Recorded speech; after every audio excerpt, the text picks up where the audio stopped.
da marca, o desenho da marca, a história da marca, como você comunicar isso de forma eficiente. E aí, há 12 anos, eu estou com uma empresa chamada Casa, em que a gente se especializou nisso e criou, né, a nossa forma de trabalhar com excelência, com resultados em cima disso. Já são mais de 170 marcas aí em 4 anos, em 12 anos. Nossa, muito interessante. Me diz um pouquinho mais sobre a Casa. Como é que surgiu essa ideia de montar a empresa Casa e o nome também? Tá, então foi assim. Eu trabalhava com o Flávio. Flávio, né, já meu sócio, tinha experiência na área, e eu conheci o Flávio ele trabalhando numa empresa, nós trabalhamos juntos. E aí a gente não estava satisfeito com a forma como a gente estava trabalhando. Você imagina que você, para criar uma marca, você tem que entender do negócio, estudar, você tem que testar, você tem que fazer a melhor opção possível. Imagina que você cria uma marca de uma empresa, uma coisa super importante numa tarde. Você dá 6 opções para o cliente fala assim, eu quero essa cor aqui, com esse símbolo aqui, com essa fonte aqui. Aí o cliente cria uma outra coisa, que a gente chama que é o ornitorrinco. Já viu o ornitorrinco? Tem bico de pato, ele bota ovo, mas é mamífero, é uma coisa estranhíssima.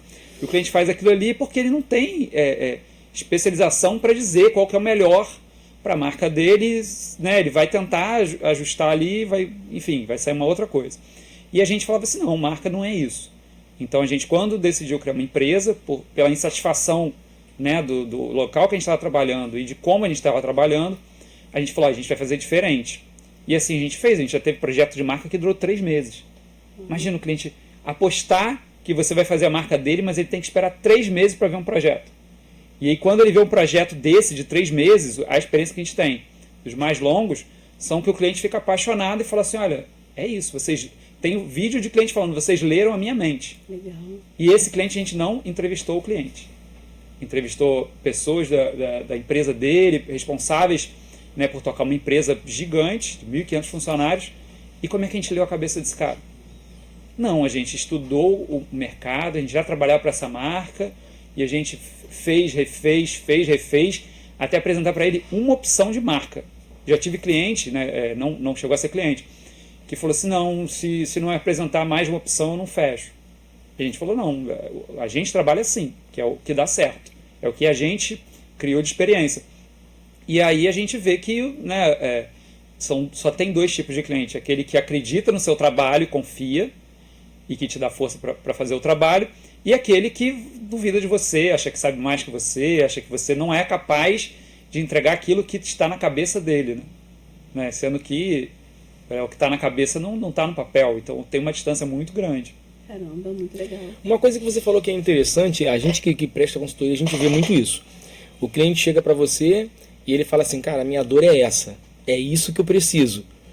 E aí você pega, faz todo um estudo, como você mesmo falou, faz todo um estudo, toda uma análise, prepara tudo, e quando você vai entregar a solução, o cara fala assim, mas eu queria que fosse desse jeito, eu queria que fosse daquele jeito. E como fazer o cliente tomar consciência de que aquilo que você está apresentando é realmente o melhor para ele? Charles, a gente passou por isso porque a gente, como eu te falei, a gente criou o nosso método de fazer uma marca, de trabalhar, de criar as coisas. Então a gente fazia uma entrevista com o cliente. 1 hora, 2 horas de entrevista, o cliente contava a vida dele ali, como ele chegou naquele negócio e tal, o que era muito bom. Só que o que acontecia com o resultado final? Às vezes o cliente falava exatamente isso que você disse. Mas não era assim, eu queria de tal jeito, tinha isso, tinha aquilo. A gente inverteu, a gente falou assim, quer saber? Eu não quero saber nada do cliente. Eu vou dar um questionário para ele, bem estruturado, em que o cliente vai... nenhum cliente responde de primeira. Dificilmente. O cliente pega, senta ali e responde tudo. Ele começa a responder e fala, caramba, tinha coisa que eu não tinha pensado sobre o meu negócio. Eu não tinha elaborado ainda, precisei pesquisar, precisei de informações de fora e tal, para poder sentar e te responder aquele questionário. Então o cliente que passa por aquela experiência, preenche corretamente, aí a gente realmente vê que o cliente se compromete, porque ele põe no papel. Se ele não põe no papel, né, a coach aqui deve saber melhor do que a gente diz. Se ele não põe no papel, ele não se compromete. E, aliás, aquilo vira um documento. Sim. Né? Então, é parte importantíssima do nosso negócio que todo mundo esteja consciente do que está fazendo, das informações que estão sendo dadas. E, se tiver um problema, geralmente é uma informação que o cliente omitiu. Então, a gente chega, conversa com ele, tem esse problema, não sei o que, tá. vamos resolver. O que está faltando? Aí a gente delimita essa falta que teve no projeto e a gente corrige e apresenta de novo, mas é bem difícil. Se o cliente se comprometer, tem cliente que você lê o briefing que o cliente escreve, né, o documento que ele te manda, tudo que ele responde, você fala, caramba, está tudo aqui, está completo. Você fica muito bem informado, está muito direcionado. Tem cliente que tem dificuldade. Então, por isso também, outra coisa, as respostas, algumas eram abertas, ou podia responder, podia não responder. Depois de algumas experiências, todas as respostas são obrigatórias. Nem que o cara tenha que colocar assim, não. Tá lá, é obrigatório. Ah, mais alguma coisa tem para completar? Não. Aí depois o cliente, mas eu queria dizer isso. Olha, aqui você disse que não. Você não respondeu mais nada. Então, daqui, você está sabendo disso? Tô. Então, daqui a gente vai partir para fazer um novo projeto. Mas é sempre com comprometimento do cliente, porque ele escreveu. Uhum. Então, quando o cliente começa a querer contar história, a marca que está na minha cabeça e tal, eu falei, olha, da sua cabeça a gente não tem como ver. Exatamente, você tem que definir para a gente. Aí pede parâmetros, referências, né, qual cor você não quer usar, ou qual cor você gostaria que tivesse na marca. Já teve cliente que falou, eu quero o azul do manto da Nossa Senhora. Eu não sabia qual era esse tom de azul, fui lá estudar e tal, e aí depois a gente se questiona, isso tem a ver com o segmento, com a marca? Isso vai fazer sentido? Se faz sentido, está no projeto. Se não faz sentido, a gente já teve um caso que foi interessante. Um cliente de troca de óleo. O segmento dele, todo mundo se posicionava como troca de óleo. E a gente foi fazer uma pesquisa, a gente falou, olha, duas coisas que não podem ter nesse projeto. A cor preta e o nome troca de óleo. Por quê? Naquele mês, a gente fez uma página do projeto só para explicar isso para ele. Tinha acontecido um vazamento de óleo muito grande e que tinha causado desastre ambiental, vários tipos de problemas, e aquilo ficou noticiado. E eu falei, óleo é o resultado, né, ruim que dá naquilo tudo, né, que pode ser poluente. O lubrificante, ele é clarinho, ele é dourado, ele tem outra cor, e é o que você trabalha. Você tira o óleo e você põe lubrificante. Aí o cara, entendeu. Ele era muito dentro daquele segmento, daquele negócio. Então a gente parou, explicou para ele e falou, a gente vai posicionar você como lubrificante, troca de lubrificante, além do lubrificante, e não como óleo, troca de óleo. Isso foi fundamental para ele falar assim, não, vocês têm razão, tudo que a gente definir a partir daqui é a partir disso que você me disse. Então muitas vezes a gente, na apresentação a gente muda a cabeça do cliente. Poxa, bacana isso. Eu estou aqui pensando na minha logo. Não, com certeza. Isso mas é o que eu estou falando. Quando a gente para pensar sobre marca, é toda uma identidade. Sim. E aí a gente entrar, como você falou, entrar no íntimo daquele cliente para poder entender é um tanto complicado. Você mesmo falou que tem o briefing. Mas você falou também um pouquinho antes que você também conversava às vezes com o pessoal, com os colaboradores. Uhum. E a gente entende que muitas das vezes tem uma empresa que o dono pensa e enxerga, e tem uma outra empresa, às vezes, totalmente diferente que os colaboradores enxergam. E como a gente consegue unificar esses dois? Então, eu vou contar um caso. Que teve um cliente, a gente também partiu de dar um outro tipo de orientação, porque o cliente aprovou a marca com a gente, saiu de lá, aprovei e tal, vou mostrar em casa. A mulher dele reprovou. E aí a gente hoje fala assim, olha, quem é decisor da marca, quem aprova, quem... E aí o cliente subentende que quem precisar aprovar a marca ou reprovar, ele vai ter que mostrar aquilo ali. Sim. Ele vai ter que ajudar a responder. Então, como é que a gente aprova uma marca em que o cliente... Porque também a gente entendeu que a esposa fazia parte do negócio, mas ela não foi consultada. Então, quando ela viu a marca, o cara já chegou aprovada, ela falou não. Então, assim, a gente tem que ter, inclusive, essa medida. E eu falo assim, que não... Eu entrevistava o cliente para depois começar o projeto. Hoje eu até entrevisto, porque tem coisas que estão fora daquilo ali. Falou, o cliente falou de tal coisa. Aí ele falou no briefing que ele quer a cor vermelha, mas no segmento dele a cor vermelha não é positivo. Então, se ele falou que está em aberto, vermelho ou outra cor, então de repente a gente vai para outra cor. E defende no projeto por que está em outra cor, não está o vermelho. Sim. Então, muitas vezes a gente dá uma informação adicional em que o cliente pode confirmar. Vou contar um caso também que não tem nada a ver com esse de troca de óleo. A gente fez uma marca para uma empresa de nutrição. Eles vendiam suplemento alimentar, um monte de coisa nessa área de nutrição.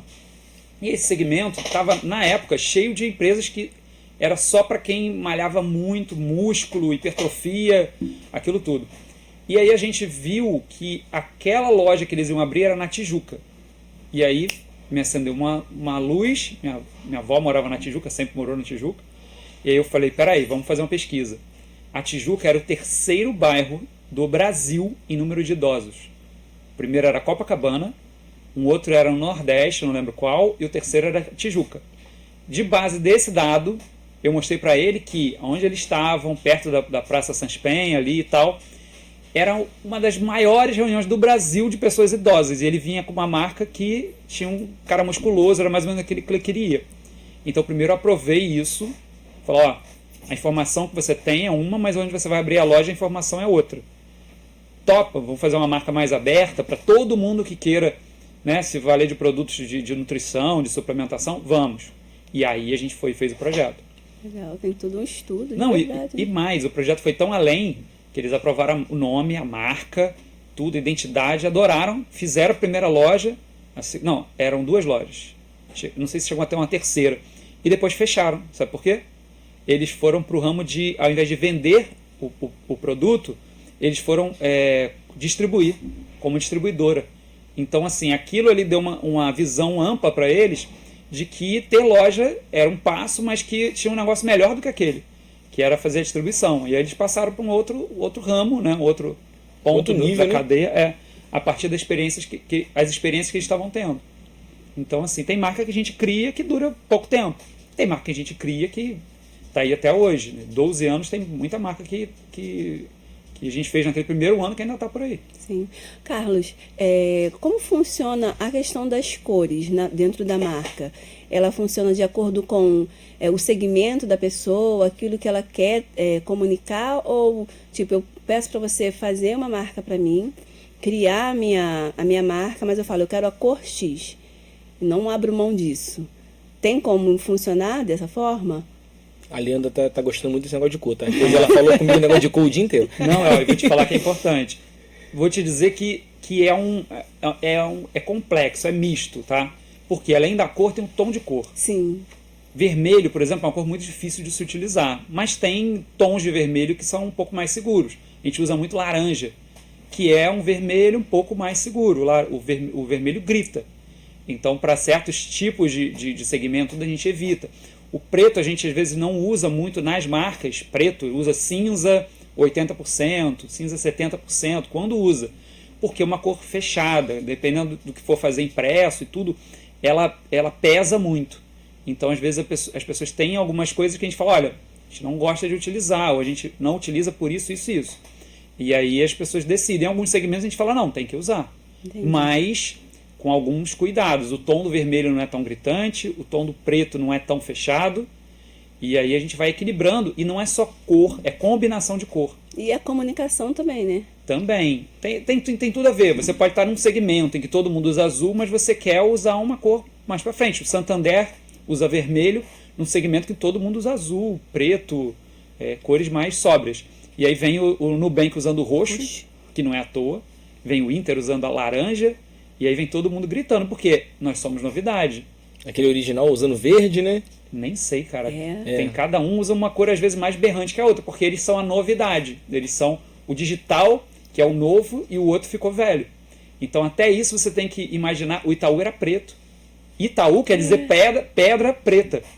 E o cara que fez é super mordido com o reposicionamento do Itaú, que mudou para azul e laranja.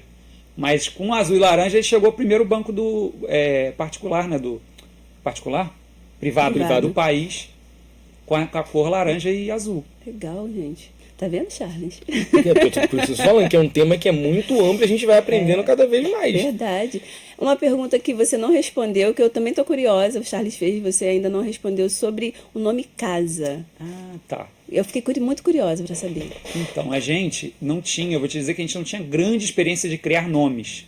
Tá? A gente estava trabalhando numa empresa e a gente ia programando que a gente ia abrir uma outra empresa. E a gente começou a falar, a primeira ideia que veio era casa. Porque acho que a gente tinha a ideia de abrir a empresa dentro de uma casa, um espaço mais confortável, de não ter portaria, de não ter isso tudo aí, casa. Quando a gente foi ver casa, Tinha casa disso, casa daquilo, casa não sei o que lá mais, da comunicação. Tinha casa de tudo. E a gente falou, não, casa é meio batido. Aí partiu para criar outros nomes. E aí veio cada nome que era difícil até de pronunciar, de lembrar, e a gente tal. Quando meu sócio, que ele é diretor de arte, então ele não é nem dessa parte de escrita, né? O cara é muito visual, ele pegou e fez um casa com 4 no lugar do primeiro A. E aquilo a gente falou, opa, é diferente. C4 é explosivo. Casa com 4 era diferente. E as pessoas iam ficar se perguntando, por que o 4? Por que o 4? Não tem uma explicação por que o 4, a não ser que é uma forma de você escrever casa diferente. Então aquilo sempre chamou atenção, sempre criou um mistério. Sim. E a gente foi equilibrando e falou, cara, é esse nome. Curto, né? A gente se posicionar, porque casa não quer dizer nada. E a gente ia testar. É uma empresa que é numa casa, é uma coisa positiva, né? Casa é uma coisa positiva para as pessoas. E a gente foi ver na prática se aquilo ia funcionar ou não. Funcionou porque tinha cliente que passava em casa, trocava de roupa, ia lá e se sentia bem, confortável. Era um ambiente sempre agradável, sempre, né, preparado para receber o cliente ali, e ele se sentia confortável, se sentia em casa. Legal. Tinha cliente que não avisava que ia, chegava lá, tocava a campainha e aí entrava. Literalmente em casa. Aí também causava esse problema, né? Parecia que era a casa dele. Mas sempre tinha um cafezinho, sempre tinha uma forma de receber e tal, a gente, né, contornava para poder ficar com a parte boa do que tinha no nome casa. Sim. E inteligência de marcas foi fundamental para posicionar a gente. Não era agência, então a gente nunca ficou com 20%, com 50% do que anunciava. E a gente também era diferente. Inteligência veio de lá atrás, quando eu trabalhei na Globo.com, fui estagiário lá, que era inteligência de marketing. E na hora de criar o nome, eu falei, pô, inteligência, a gente vai trabalhar com brand, a inteligência, né, do negócio, e eu botei inteligência de marcas, plural, porque não é uma marca só. Sim. Hoje são 170. A gente sempre trabalhou com várias marcas. Então fez sentido pra gente. A gente escreveu, posicionou, e sempre funcionou, sempre foi assim, elogiado. As pessoas, quando tiveram contato com a gente, entendi por quê. Mas por que o 4? Até hoje pergunta, e a gente já inventou um monte de história. Hoje a gente só fala que era porque tinha sentido substituir o A pelo 4, dava para ler casa ainda. Sim. E aí fez sentido a gente... Qual foi a história mais ilustrada que vocês inventaram aí sobre o... 4 elementos. E as pessoas perguntavam se eram 4 sócios. Eu falei, olha, era 3, mas aí o quarto é o cliente. Mas assim, foi muito mais no intuito de brincar, né, com esse significado, de criar um mistério, do que justamente justificar uma coisa que foi por acaso, quase por acaso. E deu super certo. Legal. Interessante. Me diz uma coisa, a gente sabe que o processo de criação não é fácil.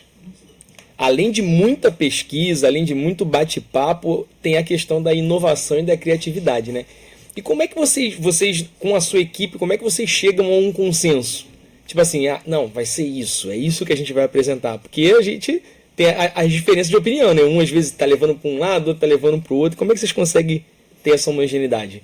Olha, quando eu mostro para o cliente, né, eu gosto de apresentar isso até quando a gente apresenta o nome, as etapas que a gente chega para criar aquilo ali.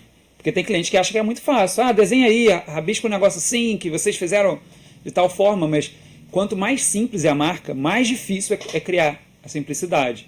Né? Como o Charles falou, ser original, ser criativo, você não se repetir, você, né, criar alguma coisa que gere valor.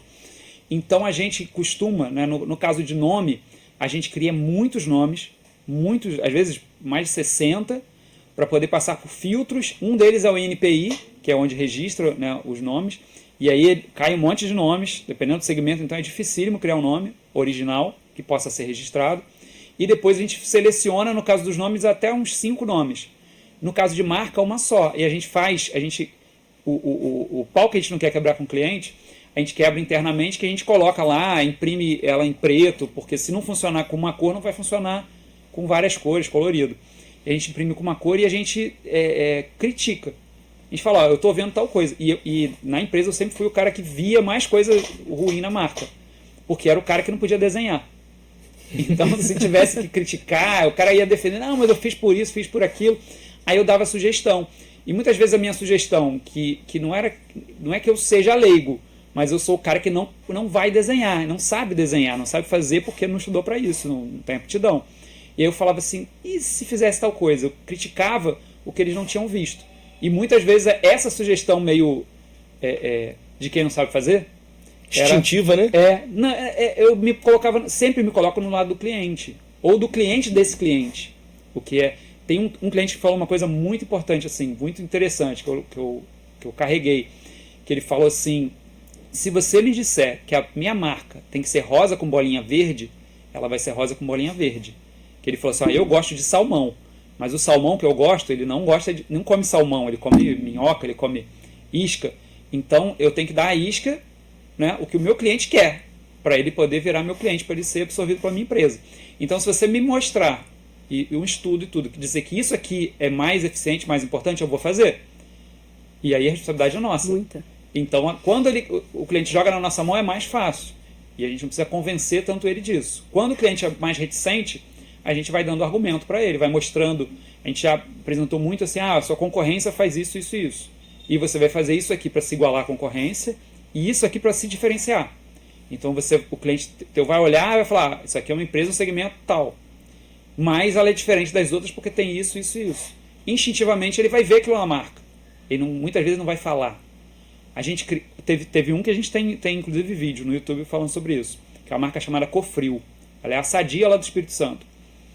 A marca tinha 25 anos e todo mundo que mexia na marca piorava a marca. A marca tinha sérios problemas de tudo, inclusive a gente já estava fazendo embalagem para eles, uma série de coisas há mais de um ano e mostrava cada vez mais a deficiência da marca, visto que a gente estava melhorando toda a imagem da empresa. E aí eles não conseguiam corrigir de jeito nenhum. E aí quando a gente foi mexer na marca, a gente falou assim, a gente tem que resolver esse problema, e mostrou qual a eficiência de resolver os problemas, o que ia resolver e qual que era o resultado final. A marca tinha 25 anos, a marca tinha um porquinho desenhado, porque o principal que eles vendem são os embutidos, são os derivados do porco. E ali eles tinham um problema, que se desenhava um porco na marca, quem não comia porco não consumia nem a marca que era de frango, nem a marca que era de bovinos e tudo, não consumia. E aí foi mostrando aquela dificuldade, o porco tinha uma hora que ele parecia um alicate na marca, tinha uma hora que ele era só a sombra do porco, aí tinha que botar um C, porque a Sadia tinha um S. Eu falei, mas por que vocês têm que botar um C? Não tem nada a ver. Aí a gente foi convencendo que quando eles mexeram, eles falaram assim, a gente vai mexer uma marca comemorativa para esses 25 anos, a gente apresentou o projeto. Quando eles aprovaram, a gente começou a apresentação de novo, tinha mais o dobro do número de páginas, mostrando que aquela poderia ser a marca definitiva da empresa. Eles falaram, vamos fazer como marca comemorativa. A marca definitiva a gente tem um ano para pensar. De abril daquele ano, abril do ano seguinte. Em novembro eles chamaram a gente e falaram assim, pode mudar tudo para a marca, porque vai ser essa marca. Porque o mercado aprovou. Legal. Os supermercados, os compradores falaram assim, cara, vocês resolveram o problema, tá muito melhor, fluiu melhor. Eles falavam assim, parecia que a gente estava com um terno novo, um sapato velho. Incomodava. Quando trocou o sapato, falou, agora não tem mais nada. Isso refletiu em venda em 3 meses. Eles pegaram em 3 meses e viram tudo que interferia nas vendas, não tinha nada significativo que tivesse interferido a não ser a mudança de marca. Sendo que a gente já tinha mudado 130 embalagens. Então o que explica? Além da mudança de marca. A gente ainda teve essa sorte, né? Não tem nenhuma mudança significativa, senão alguém ia pegar os louros para si, né? Mas naquele projeto falou assim, não teve nada que a gente mudou e todo mundo entendeu que a empresa estava crescendo, estava melhorando e tal, e eles entenderam a mudança de marca, mas tiveram que confiar primeiro. Sim. Né? Que fazer, que botar no mercado, e aquela empolgação foi gerando um clima positivo que a marca está lá até hoje, já tem mais de 35 anos já a marca. Legal. E é muito interessante que você falou essa questão da visibilidade, né? Que às vezes a pessoa acha que um determinado desenho ele vai representar exatamente aquilo que de repente na cabeça dele está. Mas como você falou, um porquinho, mas tem diversos outros derivados ali que não são de porco. Como é que você faz? Você já veda algum tipo de cliente e você proíbe. A empresa tinha 3 marcas para representar a mesma coisa, o mesmo nome. Nossa. Porque uma era para botar no produto de frango, outra era para botar no produto de bovino. E aí eles mesmo tinham dificuldades. Eu falei, vocês vão economizar, vão ter embalagem só, uma caixa só, né? Para botar tudo, uma marca só. E aí eu fui, a marca tinha, sei lá, quantas cores. A gente falou, em 2 cores você resolve essa marca. Aí mostramos para ele economia na hora de imprimir, de fazer um monte de coisa. Então tem argumentos que são lógicos, que são técnicos. Eu uma vez também, a mesma empresa, no Espírito Santo, eles gastavam um bom dinheiro para cobrir o Espírito Santo de mídia exterior, outdoor, frontlight, um monte de coisa lá. E eles tinham 30 caminhões. E eu fiz conta, eu não sou o cara da conta na empresa. Eu fiz conta para dizer quanto custava adesivar, né, envelopar, que a gente chama todos os caminhões, que era um outdoor ambulante, né, mais baixo do que o outdoor, que fica lá em cima, está rodando no meio da cidade, dos dois lados e rodando o dia inteiro. Em todas as cidades que eles vendem. E quanto que era gastar a mesma coisa em outdoor. Eu mostrei para eles que em um ano, em um mês de outdoor, eles pagavam todo o custo de mudar 30 caminhões, adesivar os 30 caminhões. Isso seria bem mais divulgado, né? Sim, Porque... não, e o adesivo dura um ano. Se bem, né, feito e tal, dura um ano. E o outdoor geralmente a campanha é mensal, né? 15 Você tem que, dias. 15 dias, né? Você tem que ir dias pagando hoje tem até e mais. renovando, Mas assim, tinha pontos caríssimos que eles usavam e falou, não precisa deixar de usar. Mas se vocês fizerem esse investimento aqui, isso vai render X no futuro. Mostrei, fiz matemática. Quanto custava, quanto que ia ver. Fiz cálculos. E foi um e-mail. Num e-mail mandei e depois, tá aprovado. Vamos começar a fazer. Então, assim, tem muitas vezes que o branding, a comunicação, né, a inteligência da marca tem que ter a inteligência de convencer com argumentos lógicos, porque senão fica aquela coisa, eu gosto de vermelho, eu gosto de azul, eu acho isso, eu acho aquilo. Não tem achar. Ou a gente define alguma coisa que a gente quer fazer, para onde a gente quer ir, e aí o cliente vai dar pra gente isso. Eu posso dizer também que a gente trabalhou com o ramo de casa de show, boate. Então, às vezes, o cliente trazia para a gente um problema que era prático. Não era uma mudança de marca, não era um reposicionamento completo. Era dizer assim, olha, eu gasto, sei lá, R$4.000 numa noite com uma atração. Se chover, eu joguei esses R$4.000 fora, porque as pessoas não vão. O que eu faço? Vamos diminuir a atração. Então, ele botava num post no rede social a cara da atração gigante. A gente foi diminuindo o tamanho dessa imagem e foi, ao invés de fazer a noite baseada na atração, fazia uma festa, né, do glow, que era um negócio de passar brilho, que brilhava no escuro, festa do não sei o que, festa do não sei o que lá, beijaço, festa de Cancún, montava uns temas, e aquele tema ele segurava a noite. Se tivesse atração ou não tivesse, causava pouco impacto. Ele economizava na atração, né? Não precisava ter toda a noite uma atração, você ia por causa daquela atração. Ia por causa do clima, da festa. Era mais positivo para ele. E aí a gente, reequilibrando aquilo ali, começou a diminuir a atração. Ele começou a fazer sorteio, sorteava moto. Aí como é que você, vai no negócio eu posso ganhar uma moto? O concorrente ia e botava 2 motos. Eita. Só o concorrente não entregava a moto. E o nosso cliente entregava. Então, assim, gera um pânico na concorrência. Porque falar, como é que o cara está fazendo isso? Porque ele soube entender o negócio dele, traduzir qual era a dificuldade. Então, o melhor cliente é aquele que é lúcido, sabe o que o negócio tem na mão. A consultoria serve para isso. Para dizer, teu desafio é esse. Não é vender mais. Tem cliente que vende mais e quebra. Uhum. Tem cliente que vende para o público errado. O produto é ótimo, mas você está vendendo para o público errado. A boate, uma casa de shows, ela tem um ciclo de 4 anos de vender para o público A, B, C, D e fechar. Se você não renovar esse ciclo, você fecha, você quebra. Então o dono da Via Show, Bar Music, né, várias outras casas de show, esse cara entendeu isso e o que ele faz? Lança a casa de show e tal, começa a dar problema, ele fecha, abre outro. Aí outro lugar, outro. E vai sempre melhorando. E outros não, o cara tem uma marca dele, tem o lugar dele, não vai fechar e abrir outra. Ele vai renovar. A gente fez isso com uma também, que era o Gregos, que alguns dos melhores meses de faturamento foi sob nossa administração. Porque a gente renovou o espaço. Ela já estava em declínio de marca, não do espaço em si, e começamos a renovar o público, que também, né, o público casa, se muda, fica mais velho, aí, né, não quer sair todo dia. Então, como é que a gente renova esse público? A gente foi renovando, até que passou alguns dos melhores meses de faturamento. Como? Entendendo o espaço. A gente valorizava o espaço. Tinha um aquário, né, um lugar todo fechado de vidro, que ninguém queria ficar lá dentro. Tinha um bar exclusivo, tinha 2 banheiros e ninguém queria ficar dentro. Por quê? Porque era muito iluminado, era estranho. Aí a gente contratou um fotógrafo. Também tinha essa, lembra? O Charles vai lembrar. Na época que você ia nas boates e tinha empresas que iam em várias boates tirar foto. E você só podia pegar foto no site da empresa. Uhum. E aí tinha, sei lá, 20 empresas diferentes que iam lá tiravam foto e saíam. Então você não sabia onde estava a foto do fulano, fulano não queria foto, ficava te perguntando da foto, você não sabia onde estava. E aí essas pessoas entravam de graça, muitas vezes bebiam também de graça, estava lá e coisa e tal. A gente barrou todo mundo. Deu uma baita de uma dor de cabeça, mas funcionou. Porque a gente tinha um fotógrafo profissional, ótimo, ali a noite toda só para tirar foto daquele pessoal. Não era o cara que ia em 20 lugares diferentes tirar foto de 20 festas diferentes. E o cara, eu falei assim, ó, você vai tirar foto de todo mundo que tiver nessa área VIP aqui. Do resto, você dá menos importância. E a gente publicava mais as fotos daquela área. O que aconteceu? As pessoas queriam. Todo mundo queria ficar lá. E aí mudamos a decoração, mudamos um pouco a iluminação, fizemos um ajuste e aquele espaço era melhor, não tinha problema com o espaço. Só que as pessoas não entendiam que aquele espaço era melhor, era exclusivo. E aí essa mudança foi fundamental para renovar esse espaço e renovar o público, né? A gente fez um outro cliente também de pegar as meninas mais bonitas e botar na capa. Porque, olha que problema interessante que uma boate tem. Tinha mais mulher do que homem frequentando.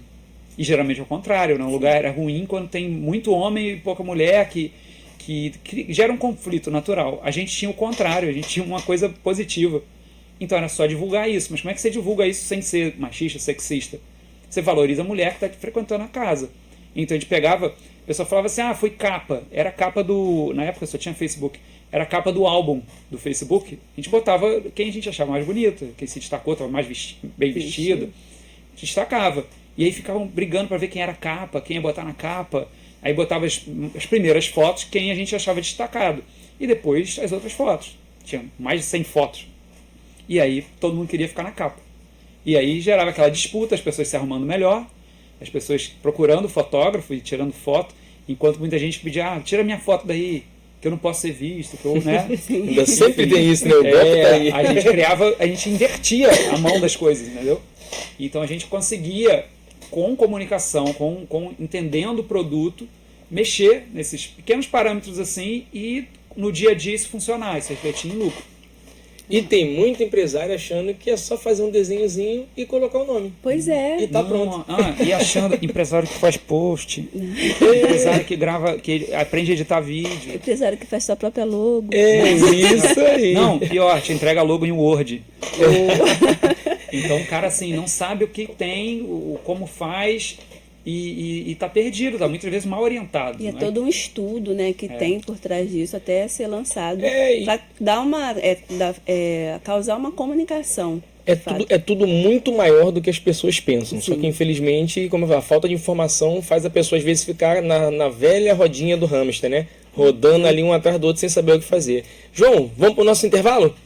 Então a gente vai parar um pouquinho para tomar água, depois a gente vai voltar com os nossos patrocinadores e com o Carlos aí, que tem muito mais perguntas para ele responder pra gente. Ó, e fica de olho aí que você viu que não é só desenhar um desenhozinho qualquer e botar um nome, não. O negócio é muito mais complexo. Tamo de volta. Vamos agora falar um pouquinho dos nossos patrocinadores, essa galera boa aí que tá dando essa moral para Andas, e sem eles a gente não estaria aqui, não é mesmo? Olha ali, LSG Express, nosso amigo Leandro, Cristiano estiveram com a gente ontem.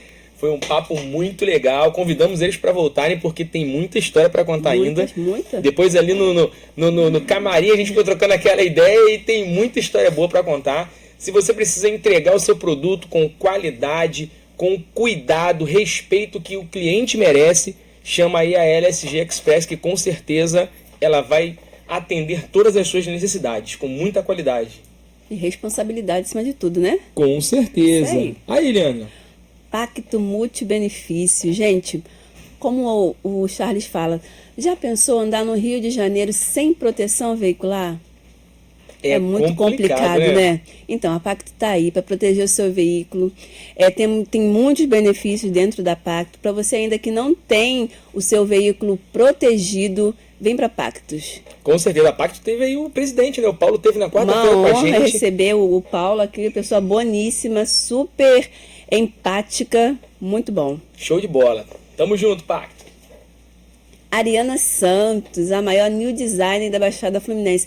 Carlos, vou te confessar uma coisa. Eu agendei o Charles e o Nunes para poder ir lá colocar alongamento nas Ela unhas. quer botar a trijana, gente. O Nunes já topou, que ele falou que de graça ele vai pegar até um ônibus errado. Duvido não.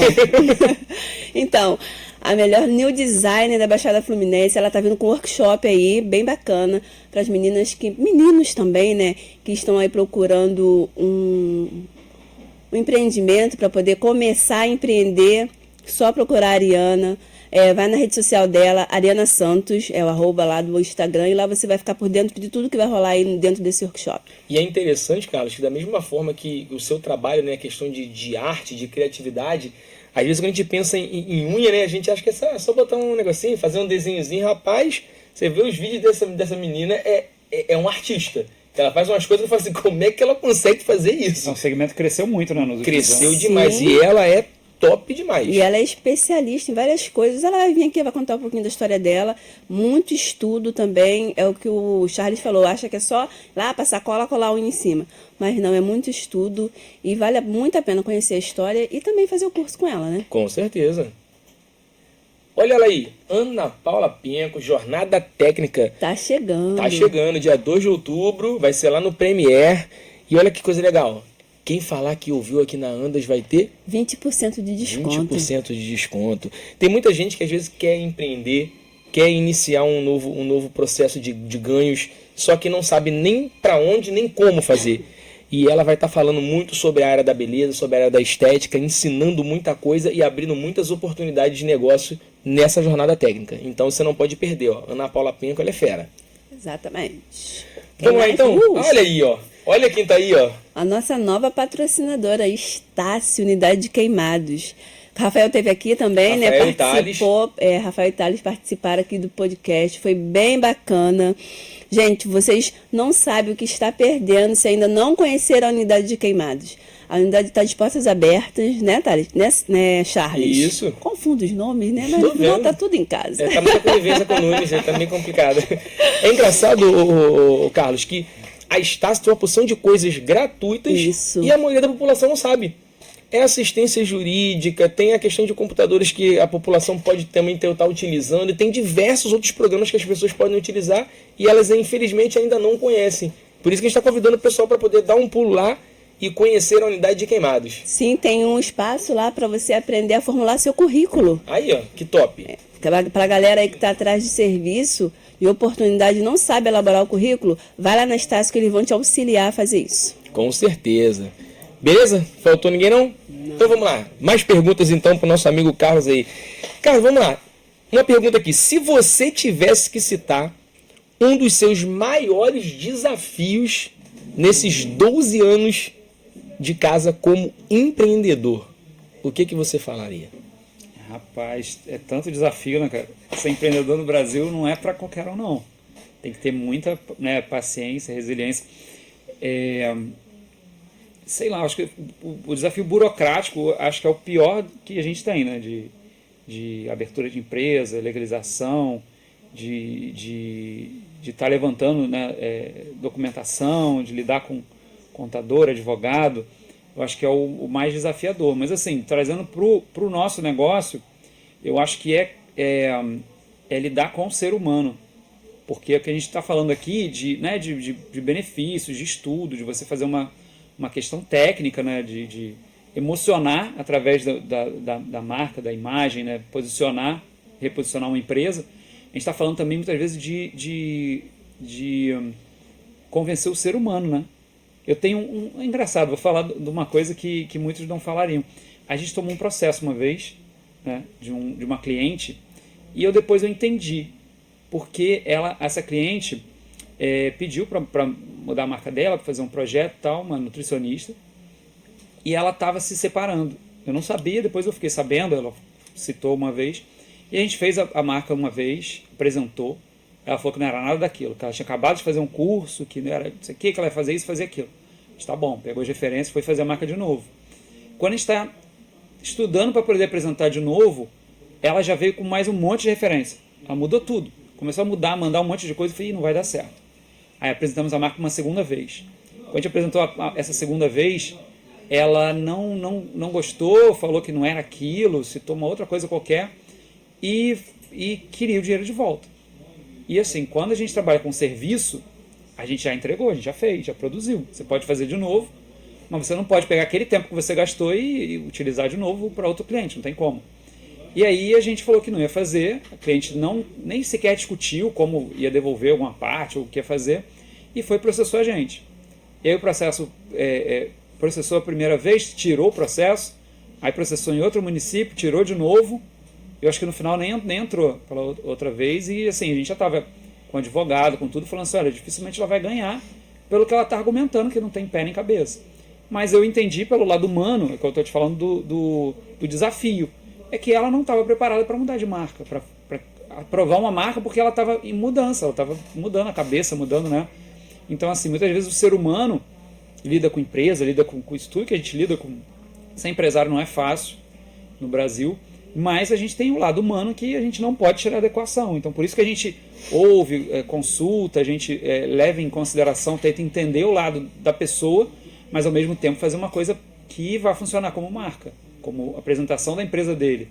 Então, tem muitas vezes a empresa chega pra gente com um nome que a gente fala assim, cara, pelo amor de Deus, não coloca esse nome na sua empresa que está começando, porque você vai ter esse problema. Olha o teu concorrente, como é que o nome dele é assim, assim, assim, e o seu não tem nada a ver, ou vai ser difícil a pronúncia, ou pronúncia é negativa, a gente faz análise de desastre, que a gente chama. Que é engraçado, mas assim, de nomes que podem ser traduzidos ou ser entendidos de uma forma completamente errada. Tinha um que era um aplicativo que um grupo de advogados ia fazer, que era sobre negócio de processo, era fazer o processo pelo aplicativo. E aí os caras queriam botar PA, o aplicativo, a logo, coisa tem que ter um P e um A. A gente já odeia sigla, porque sigla pode representar qualquer coisa. A gente falou assim, vem cá, no segmento de vocês, jurídico e tal, PA não é pensão alimentícia? Os caras falam assim, tô preso por quê? O que foi? PA, é a única coisa que prende no Brasil que falam, né? E eu falei, já começa negativo. Aí os caras, não, porque e tal, e qualquer coisa, não sei o quê. E aí alguém lá falou assim, não, tem razão, porque a gente não pode começar com uma sigla, alguma coisa que pode ser negativo para o nosso negócio, que não tem a ver com o negócio. Não é que o aplicativo vai ser para pensão alimentícia. Uhum. Então começar assim, de uma forma errada, é melhor meio de você fracassar. E a gente está aqui para dizer, olha, isso aqui é arriscado de tal forma, isso aqui tem essa forma de fazer, vamos por aqui. Então muitas vezes o cliente, né, o que a diferença, assim, não gosto de comparar não, mas a diferença do brasileiro pro americano, até pro europeu, é que às vezes ele quer resolver sozinho, acho que é capaz de resolver tudo, sabe tudo. Enquanto o americano, se arrebentar um cano na casa dele, ele pode até conseguir resolver, só que ele prefere chamar um especialista, porque ele vai dar a solução e tal, vai, né, gerar economia e por aí. Muitas vezes a gente vai e resolve sozinho. E eu não estou me excluindo não, tá? Eu faço também. Em casa eu mexo um montão de coisa. Agora, dá errado, eu corro pro especialista. Tem gente que nem assim, né? Vai dando errado. Daqui a pouco ele tem que trocar tudo, porque o cara chama o especialista e fala que o especialista tá errado. Também. Agora, uma coisa muito interessante, já tá te cortando, viu? Rapidinho. A gente estava conversando nos bastidores sobre a questão do nome.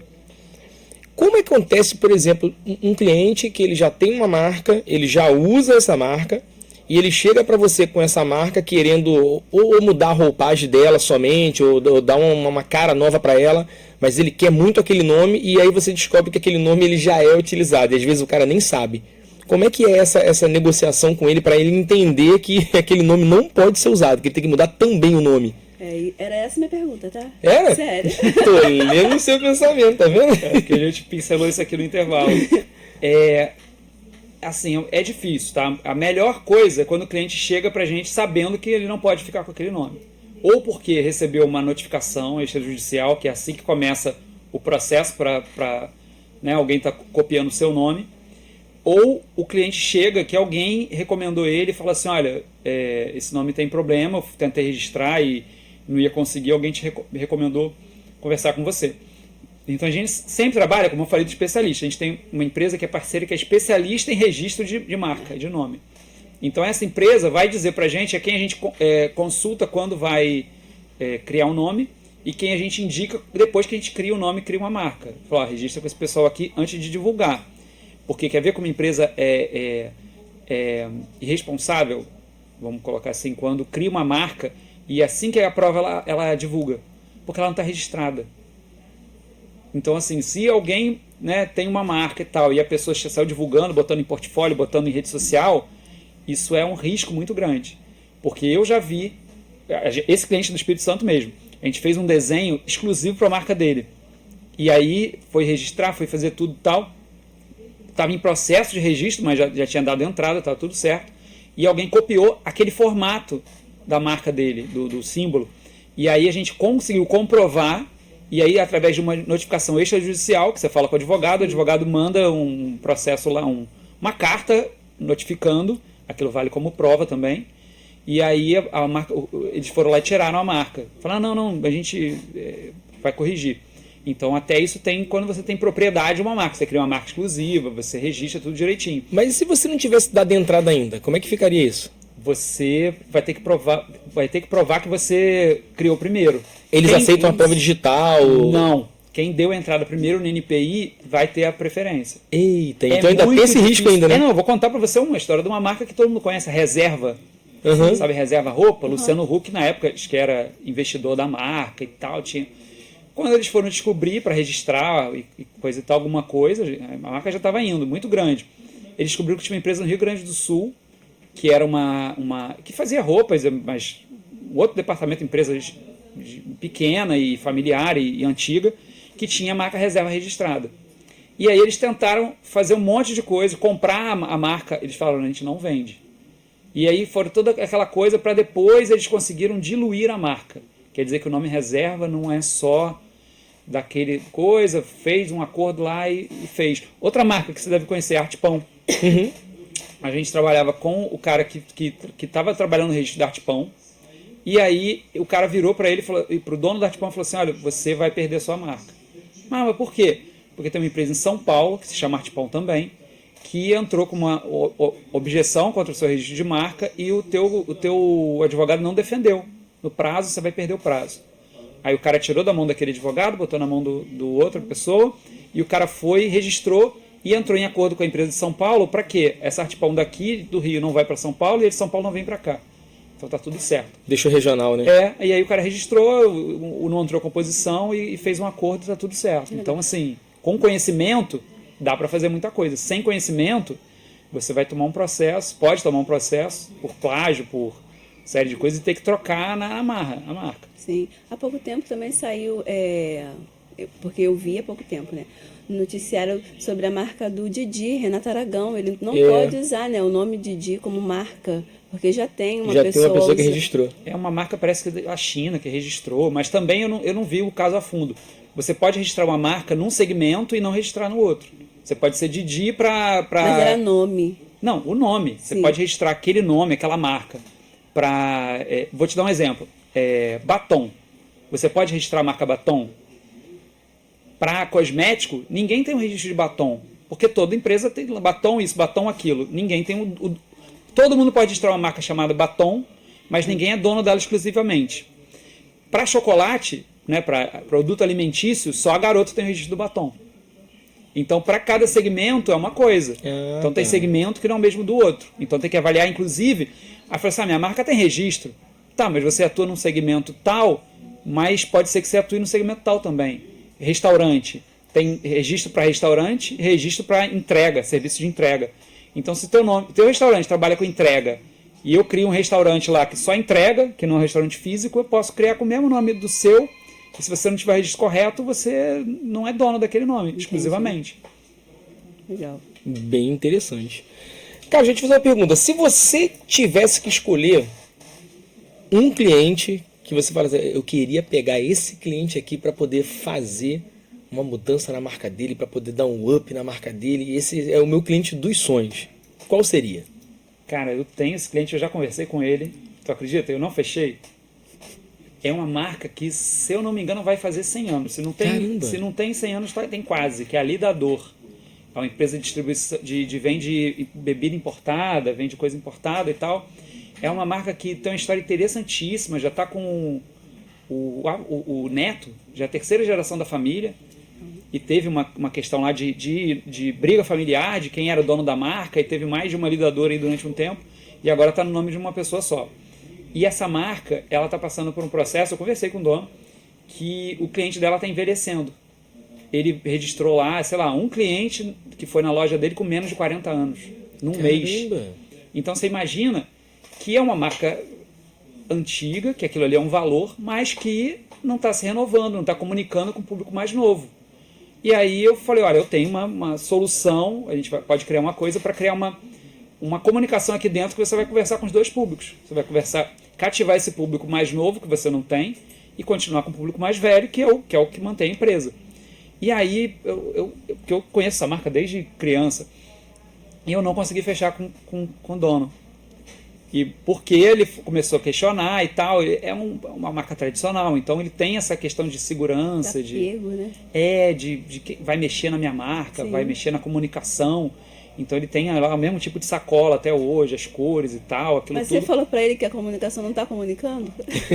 Ele sabe. Se ele vem me trazer informação de quem tem menos de 40 anos, né? Eita. Só que ele, assim, tá fazendo algum trabalho de rede social e tudo, mas tem muito a avançar, assim, tem muitas formas diferentes de você fazer a mesma coisa. E com resultados diferentes, com caminhos diferentes. Então você vê, a marca Rock in Rio tem até hoje um problema que tem rock no nome. E que cada vez menos temos bandas que podem ocupar aquele espaço ali de encher um dia. E isso é o que se questiona muito ainda, né? Que às vezes tá botando no axé, no A Rock in marca Rio. foi para São Paulo como The Town. The Town quer dizer o quê? Nada. Quer dizer cidade. Então ele pode botar o que ele quiser naquela marca, mas ele tem uma pegada de mais pop, tem alguma coisa de rock, não sei o que, fazer aquela mistura. E aí se questiona o que vai ter no Rio, a marca Rock in Rio e tal. Então já tem uma história. The Town tem uma outra história, apesar de ser do mesmo dono. É tudo quase igual. É uma réplica, só com ideia já diferente, né? Só que em São Paulo. E com certeza eles enfrentaram desafios para poder fazer a mesma coisa em São Paulo, porque é diferente, apesar de tão perto. Então é assim, você vê que mexer no nome, né, mexer na marca, você mexe em tudo, apesar de que é o mesmo festival, praticamente o mesmo festival. E é interessante, né, Carlos, que a gente que trabalha com consultoria, porque você também é um consultor, a gente fica um pouco entristecido, né, quando a gente olha às vezes para uma marca ou para uma empresa, você sabe que você às vezes tem a solução para poder resolver aquele problema, só que a pessoa não consegue entender, né, ou não consegue desapegar de algumas coisas que estão tão enraizadas que ela fala assim, tipo assim, o meu negócio não está prosperando, não está monetizando, eu não tenho uma boa visibilidade, mas eu não consigo abrir minha mente para poder aceitar o novo, né? Mas sabe que é o desafio? Não é só do meu negócio, não, do meu tipo de negócio. É de todo mundo que trabalha com serviço. É você entregar uma coisa que é intangível. Que de repente você tem até o resultado, mas o resultado vem lá na frente. Você tem que entregar, não é o resultado, é a capacidade que você tem de entregar aquele resultado. Eu já perdi um cliente uma vez, que o cliente falou assim, você já trabalhou para algum supermercado? Ela falou, não.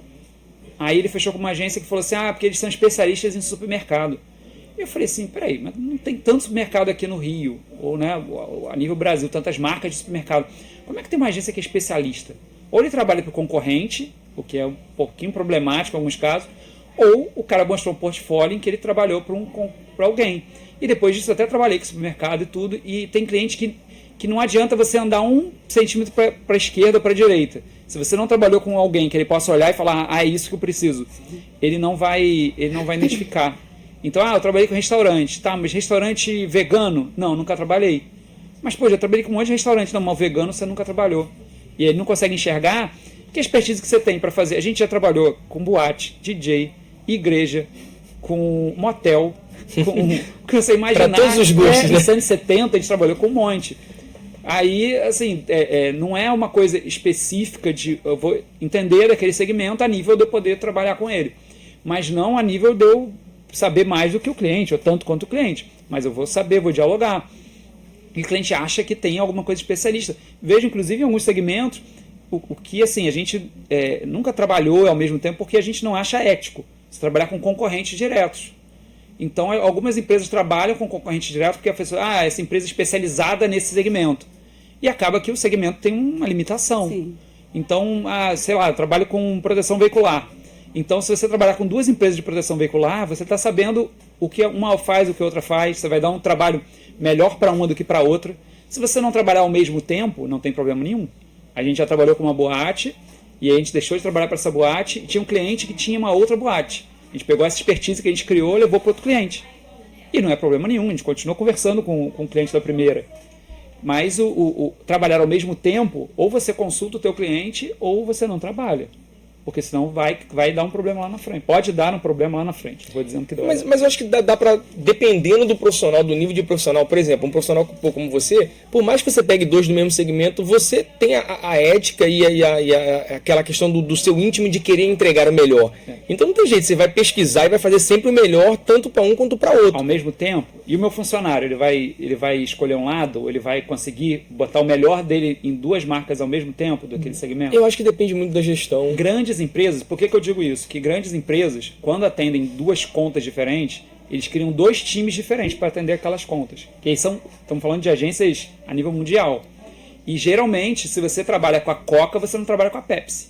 Porque você vai saber de segredos da Coca que você não pode contar para a Pepsi. Mas tem a confiabilidade, né? Mas no mercado, as grandes empresas, ou você trabalha com uma ou você trabalha com outra. Não trabalha com as 2.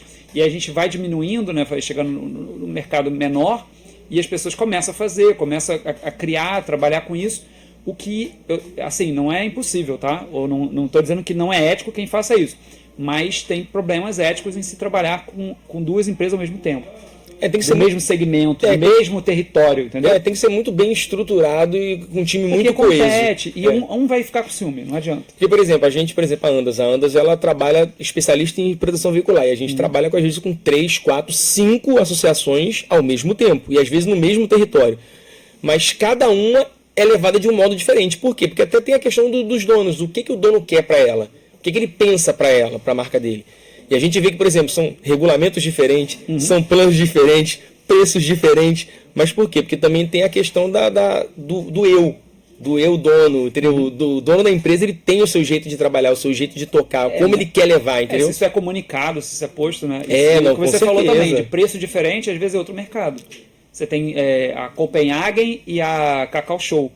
Elas não competem entre si, porque o preço é diferente. São para públicos diferentes, mas as 2 vendem chocolate, presente. Né? Aliás, a Copenhagen criou a Chocolate Brasil Cacau por causa da Cacau Show. Para ela não competir lá em cima com a Copenhagen, ela criou a Chocolate Brasil Cacau para competir aqui embaixo com ela, em preço. Em produto, preço, é muito semelhante. Uma segunda linha, né?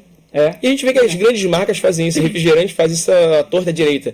Sim. Às vezes ele compra uma determinada marca e mata ela porque está atrapalhando, ou ele pega e bota como segunda linha. A Coca-Cola comprou o Guaraná Jesus, porque não conseguia competir lá no Nordeste e acabou que virou dona da marca. Tem muito disso. Manteve a marca. Bom, vamos para a nossa consideração final. Passa muito rápido, olha só. 5 e 7 já passou 1h07, meu Deus do céu. Pois é, e o Nunes não chegou.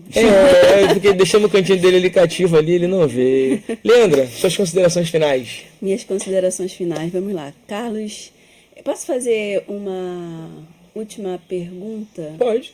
É uma pergunta que o Márcio sempre faz para os convidados e eu acho bem interessante quando ele fala isso. Quando a pessoa ela vai procurar você para fazer um serviço, o que ela pode esperar?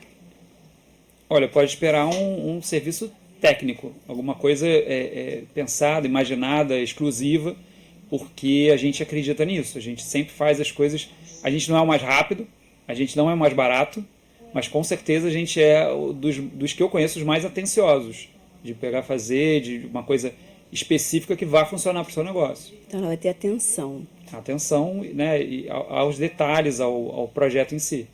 Ok. Muito obrigada, Carlos, por estar conosco. Eu que agradeço. Espero que você venha mais vezes. A cabeça que está aqui borbulhando nessa questão aí da estruturação de marcas. E foi muito gratificante, né, e muito educativo também. Né, essa questão de posicionamento da marca, saber o que pode e o que não pode, bem bacana. E o nosso quadro é para isso, né? É para esclarecimento também. Então, muito obrigada. As portas estão abertas para você. Eu que agradeço ao Charles, a Leandra, a rádio também, por dar esse espaço, e estou disponível aí para quem quiser, né, conversar, saber mais, né?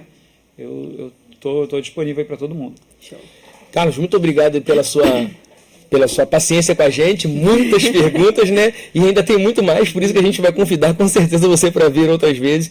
E foi muito esclarecedor. A gente costuma dizer que a ideia desse programa é unir o empresário, a empresa, ao público. Porque o público, às vezes, ele quer fazer alguma coisa, ele tem muitas ideias, mas ele não sabe como executar.